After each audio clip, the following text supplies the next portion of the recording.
Are you chasing the best version of yourself, but feel like you're falling short? It's not about perfection, it's about progress. Let's talk about how understanding your lower self and celebrating small wins can change everything. Welcome back to the Empowered Midlife Reinvention and Wellness channel. I'm Lizzie, and today we're diving into what it means to become your ideal self and how to stop letting your lower self run the show. We're talking thought work, emotional health, nutrition, and the little wins that make a big difference. So if you've ever looked in the mirror and felt stuck or not good enough, this episode is for you.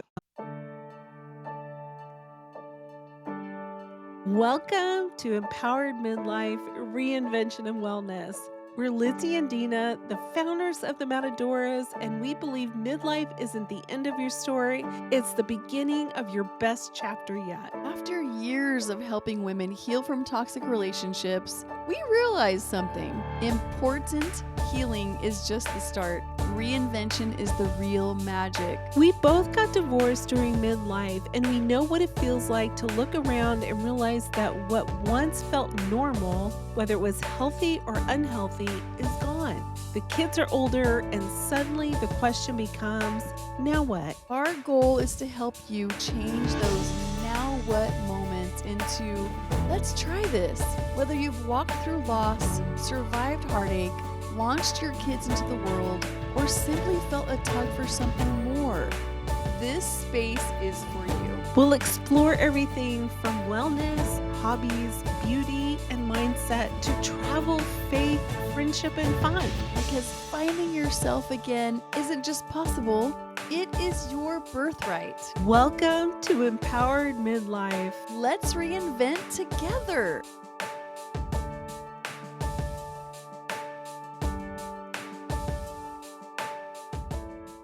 I've been really understanding that thought work is so important for your overall wellness. And thought work affects your physical wellness as well as your mental wellness and your emotional wellness. And those all tie in together for your health. So what made me think of this is I was on my way to the gym, I don't know, probably about a month or two ago. And, I'm not a person that has always had the best self-esteem. I didn't have the best childhood, and, friends, little kids pushed me down a lot, bullied, little kid bullying type things, and called me ugly all the time. And, that affected me. And obviously I'm much better now, but just saying that even those things as a child can really affect you. And so I've always kind of struggled with self-worth and those types of things. And so I was headed to the gym, and I just made a detour. I just caved into my lower nature, I'm going to call it, lower self. And I went to McDonald's and I just sat there and ate a Big Mac. I ate a Big Mac and fries and a Coke because I had not had that in a while. And I was like, I want it. Now, I don't think there's anything wrong with that, to be honest with you. I really don't. However, I think that if you have an issue with using food to numb feelings or to feel better emotionally, I think it can lead into a problem. And I tend to do that. I can use those things when I'm not feeling that great. And at this point, I was just going through a season in life where I wasn't feeling that great about me or anything else. And so I just went to McDonald's and numbed my feelings. And while I'm sitting there enjoying this meal, I started asking myself, this is a random question, you guys, but I asked myself, if I had $1 million in the bank right now, would I feel more valuable? Not because money makes someone valuable or lack of money makes somebody not valuable at all, but I needed something concrete to sort of connect that feeling to. And I asked myself, would I be sitting here eating this really bad food? And would I eat this really bad food on a regular basis, more than I should? And I had to honestly answer no. If I had $1 million in the bank, somehow I would feel like there was a bigger purpose and that I needed to take better care of myself. in order to take care of that, and in order to take care of whatever that money was in there for, whatever it represented, whether it be the family, or whether it be, we had assets, um, whatever it would be, I would need to be healthy. And I started really asking myself, why would just having a dollar amount in the bank make me feel more valuable than I am right now? Right? Because we all have inherent value. Every one of us as a human being is valuable just because we're human. And I truly believe that with my whole heart. Whether you are the youngest of the young or the oldest of the old, you have value inherently as a human being. But what helps us to feel more valuable, more worthy? What helps our self-worth? And I had to really start thinking about that. And I did look up self-worth, and it said basically becoming the person that you want to become. And it's made up of your goals, dreams, and ambitions. So I would really call this your ideal self, the person that you ideally can picture yourself becoming. And some of you listening out there may already be living in your ideal self, and some of you may not. And so I really want to talk to those of you that don't feel that you are living up to your ideal self, or don't even know what I'm talking about. Like, what is your ideal self? So I want to kind of talk about that. So let's talk about the ideal self. The ideal self is the person that you would be if you really put into practice those things that make you feel valuable. And the opposite of that would be your lower self or your lower nature. Your lower self would be the person that you would be if you really didn't put any effort or give any value to who you were as a person. You just maybe caved into your habits, maybe caved into your urges. You just kind of lived according to your lower nature, maybe no self-control, those kinds of things. So you've got your ideal self, and then you've got your lower nature self. And then, thirdly, you have your current self. Who are you today? I was reading a book the other day, and the author was saying low self-esteem can be calculated by the gap between your ideal self and your lower nature self. How big is that gap? If that gap is very wide, you're very likely suffering from not the best self-worth or self-esteem. So what do we do about that? Well, this is what I did. I made a list. I started off making a list of what does my ideal self look like? If I were to become the best version of Deana, what would that version look like? And it was so exciting because honestly, that's the first time I'd given this any thought. But I got excited writing this list down, and just what would I look like? What would I do? How would my habits change? You know, what things would I give into? What things would I not give into? What things would I control? What things would I, and I just listed them. And here's a partial list just to give you an example. Ideal self of Deana would be, I would be eating more healthy. I wouldn't just give in to that lower nature craving and, well, I just want it, I'm going to have it. I would take better care of my body. I would work out. I would actually work harder at the things that make me feel confident, which that could be Lizzie and mine's business, and monetizing our business and moving forward. I would also give more. I would be more kind, and I would be more able to and willing to hold in negative emotions and be kind and respectful to people instead of sometimes just giving in to whatever mood I'm having.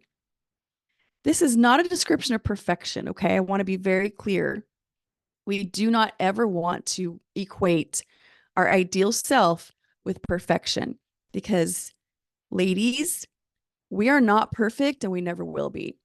So that's another topic altogether that I want to talk about in thought work, because I think sometimes we misalign our ideal self with perfection.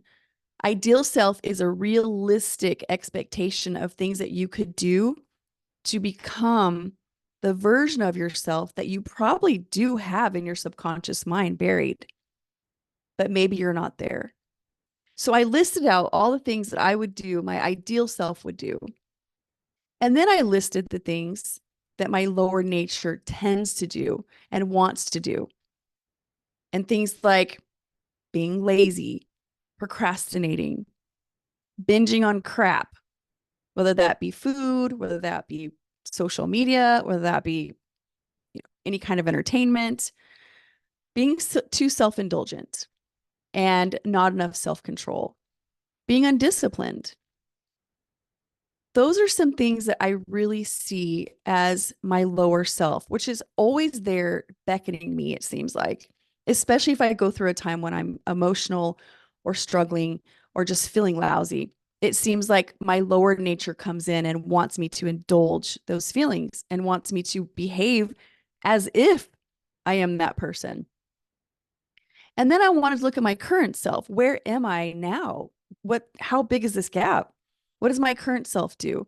And definitely my current self, which is probably common, was a very mixed bag of my ideal self and my lower nature self. So I decided to go on a quest to change that and to really get pumped up about the fact that I could actually be more of my ideal self. And here's the interesting thing that I found out. The more that you strive to do some of those things on your ideal self list, and not, again, not in perfection and not beating yourself up for not doing it, just some little gentle moves toward your ideal self, the more I felt confident, the more I felt valuable, the more I felt proud of myself. And I didn't even make everything work exactly how I wanted to make it work. But just moving toward that goal of enhancing my ideal self gave me a sense of pride. And that pride gave me a sense of self-worth. So I think that sometimes we do good things for ourselves for the wrong reasons because we are looking at it as, oh, you never work out. Oh, you look in the mirror and you hate what you see. And you're like, yeah, well, hello. That's because you ate Lay's potato chips yesterday and you watched Netflix and you could have gone to the gym and you didn't again. And we go from the negative and we just beat ourselves up, right? So what does that do? You beat yourself up. You feel like crap. You feel like you are that lower self. That is who you are. Matter of fact, you're identifying with her. Yeah. I mean, we're talking about two different people here, right? You have your ideal self and you have your lower nature self. Which one are you identifying with? If you're identifying with your lower self, then you will start to take on that identity. You will start to do the things that the lower self does and probably not even realize it. And so I just started making that shift toward this is exciting and this is positive. This is not me beating myself up. This is me looking at I could be this person if I wanted to. I just have to start identifying what kinds of things will get me to be that person. And it may not even be working out and eating better. That's just my list. Your list could be completely different. What makes you feel more valuable as a human? Write these down. What makes you feel more valuable as a human? What makes you feel proud of yourself? List some actions. List some things that you even do now that make you feel proud of yourself. What are some things in your life that you've accomplished? And what are some things in your life that make you feel that you value and respect who you are as a person? And write those things down. It might be really different than just setting goals and, first of the year, you want to just start going to the gym and start doing this and start doing that. This is different. This is actually becoming something and being excited about it. And I hope that it affects you the same way that it affected me, because I realize that I am actually two different people. I am that lower nature self. I can be. And I am my ideal self. I can be. But I was identifying more with that lower self. And the more I identified with her, the more I would act out those behaviors. And the more I acted out those behaviors, the more I felt like garbage and would just do more of those behaviors. And so it was like this vicious cycle trap of, this is who I am anyway. This is who I've always been. This is what I look like. This is what I'll always look like. These are the habits I have. This is just who I am. I'll never change. And I stopped that rhetoric and thought, if I want to be this other version of myself, I can. I can. But I need to make very reasonable and specific mini goals. Okay. Sometimes, we make goals that are so ridiculous and unreasonable, and then we beat ourselves up for failing. Well, what does failing do? It's going to take you right back to that lower nature. It's going to take you right back to that girl that always fails, right? Getting up at 5 o'clock in the morning when you have 3 kids and you have a full-time job and you get home at 6:30 every night, absolutely exhausted, and start homework and dinner and everything else. And now you're saying you're going to get up at 5 a.m. every day and go to the gym is completely unrealistic. I don't know anybody that could pull that off. But spending 15 to 20 minutes a day doing something that makes you feel like you're maybe getting a small workout, or you're, you know, just getting on the treadmill with your favorite TV show. Your husband's in bed, you're on the treadmill for 20 minutes. That's reasonable. That's realistic. And it's the tiny wins that are going to make you feel proud of yourself, even if they're not doing a whole lot right now. The tiny wins in your life will make you feel proud of yourself. And that pride in you is feeding that ideal self. It's feeding that confidence. And that will also take you to other actions and activities that make you feel proud of yourself. Because just like the lower nature habits breed more lower nature habits, the ideal self habits breed more ideal self habits, because you start to feel more valuable.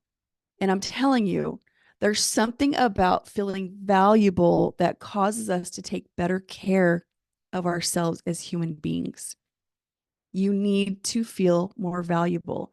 And I honestly feel like that's probably half the reason that I have failed at many of the things that I have done, because I just deep down inside didn't feel valuable enough to treat myself like I had a lot of worth. And I bet if you've come out of a narcissistic relationship or toxic relationship, that has been stolen from you and it needs to come back. And, even finding your ideal self after one of those relationships might feel like you're actually just finding yourself, because you've lost yourself by being the person that person wanted you to be, and by listening to who they claimed that you were and who they claimed that you became, or who you were with them. And we tend to lose our way.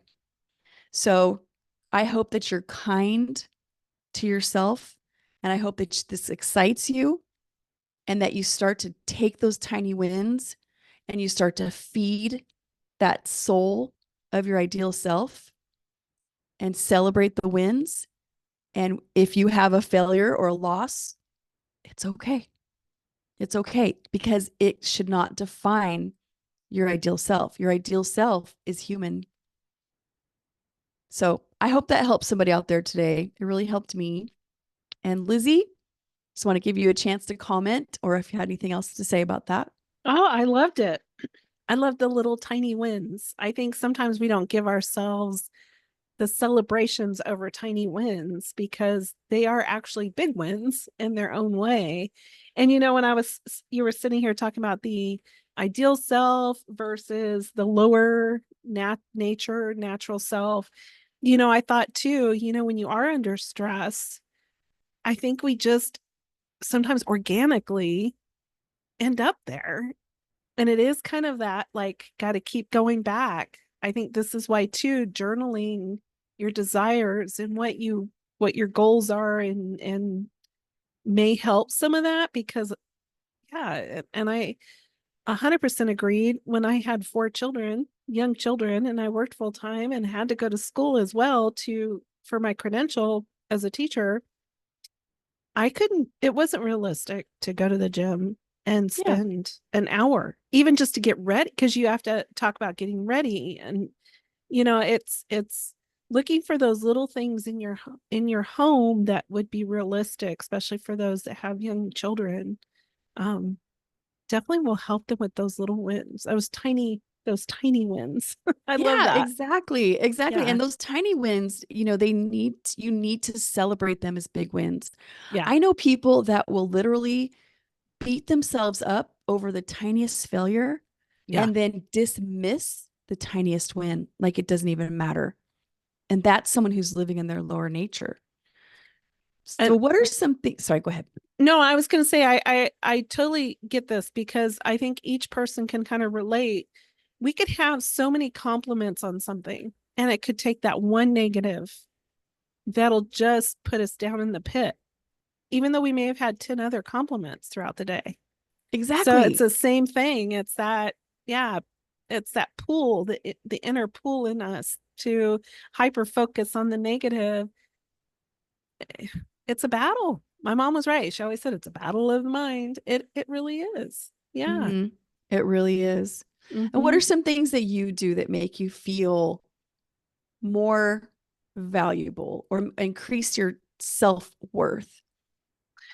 Well, one thing I've been doing, I think, because one of my ideal self is to be financially secure. Hmm. Finances and spending money well or being healthy with my spending is my ideal self. Hmm. And so, like right now, I think the tiny win that I have is that I hired a financial coach that walks beside me to help me make some of these tiny wins and make the goals to make these tiny wins. Now, not necessarily do we always hire someone to help us with something. This just happens to be a deep passion of mine. So just like people that have huge weight loss, they may hire that trainer that can help them in the gym. I have someone who helps me with my finances. So that's one, definitely. And Trying to, even though you hired her to help you, don't you still feel proud of yourself for following through with what she gives you? yes, I do. Right? Yeah, Right. You still yeah, I get the really win. do. Yeah. Yeah. And by doing that, my long-term goal, because like you talked, the monetization for the Matadoras and just how we've been really growing, but it's also like our desire is also to give more, to help Hmm. others in Yep. need, because Yes. you can't be in poverty. You can't have a poverty mindset and not be able to help other people. It just does not work. Right. And so I really think, people think, well, you have to be a doctor or a lawyer. No, you just have to have good spending habits Hmm. and have a good, healthy mindset. Now, anybody who knows me, anybody that works with me, anybody that's close to me, my biggest probably thing that gets me into my lower self is I love to buy clothes. I am a clothes hound. If I could like overindulge, it's spending money on clothes and overspending on eating out because I love doing those two things. Worst thing to do on a budget. Worst thing to do to be financially Mm, healthy. And how can I give if I keep living in that cycle and not being careful with how I spend it? Does not mean I can't get my nice things. Does right. not mean that I can't go out to eat. But yeah. And But when I it's, do follow it, it is my tiny wins. Absolutely. yeah. So, I think it's like binging, like Yeah. if you binge eat or you binge spend or Hmm. you binge watch garbage or whatever, it's a lack of restraint. And I Yeah. think it's a lack of self-control. And those, for me, and I think probably most people would agree, make me feel crappy. At the Yeah. time, they feel good. And, I think sometimes I'll even want to buy clothes when I do feel out of shape and overweight. And Mhm. I want to go buy clothes to make myself feel better. Right. But like you said, if it gets into that binge state where it's out of your budget and you now are, having to pay for that, it makes you feel like, in your lower nature, your lower self. It Yeah. makes you feel like a fail versus a win. Mhm. Yeah. Absolutely. Yeah. Yeah. And yeah, Good it's example. I think it's just even if like your life is crazy, because Dina and I both understand having to work full time and having a young family, and it even gets harder when you get older. You think, oh, when I get older, my kids get older, it just looks a little different. But we're still kind of stuck in that cycle of crazy life, right? Um, but I forgot where I was gonna go. Have you ever done that? Like I had something Oh, really good I was gonna yes. say, and all of a sudden it just went bloop right out my brain. All the But time. I guess it's just okay. I know exactly what I was going to say. So it's even if you just start with one thing of your ideal self, like you were saying, just getting on that treadmill for 20 minutes, or if you don't have a treadmill, there's so many things online that you can do. Some of us, it's really a struggle, but just picking that one thing and work on that and not maybe three or four things of your ideal self, but have those still in the front and Yep. center that is your ideal self um maybe more manageable for those busy, crazy, hectic lives. Exactly. Mhm. Exactly. It's start with one thing because you're right. Yes. One thing can make you feel so much better and give you so much value that it will literally bleed over into your own value and self-worth and then make you want to do more. You Right. know, I know that for instance, I've always had such a bad relationship with food since as long as I can remember.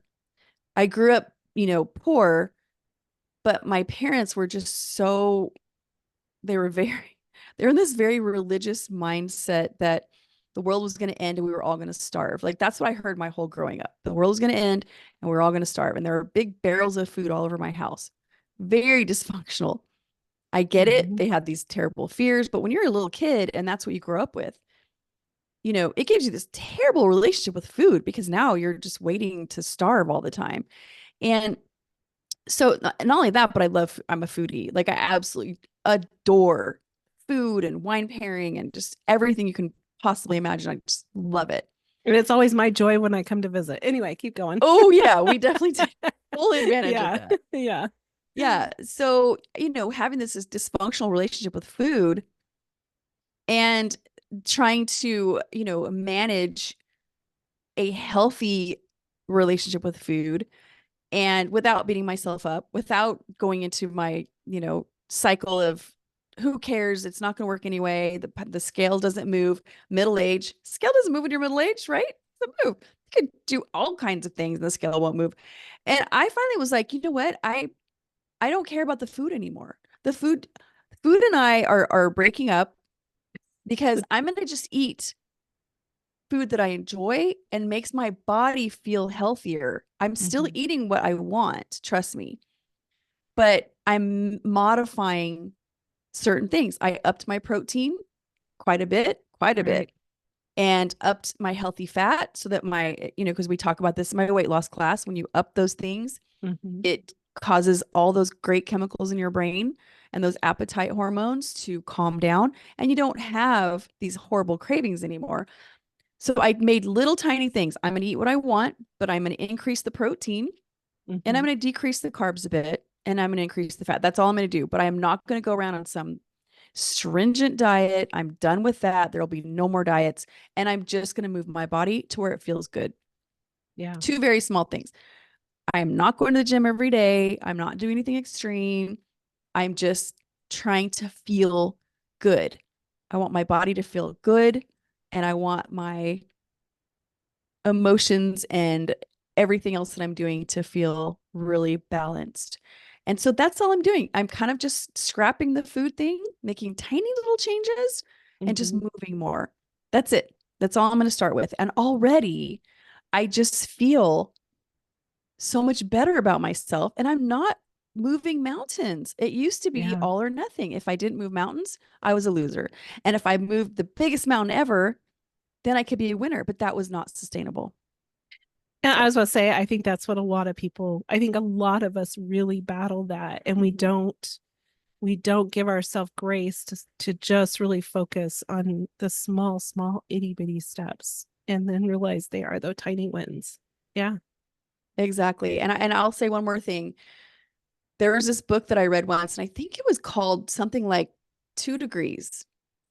And it literally was saying that we discredit the small positive changes that we make in our life.